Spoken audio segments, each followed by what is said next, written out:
మత్తయి సువార్త 15:30 బహుజన సమూహములు ఆయన యొద్దకు కుంటివారు, గ్రుడ్డివారు, మూగవారు, అంగహీనులు మొదలైన అనేకులను తీసుకుని వచ్చి ఆయన పాదము యొద్ద పడవేసిరి.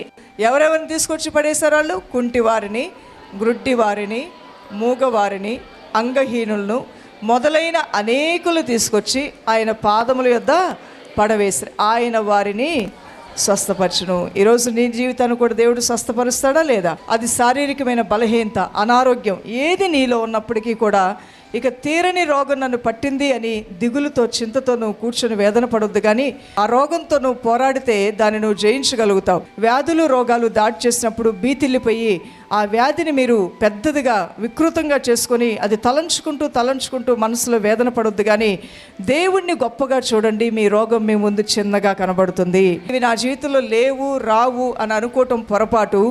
వచ్చిన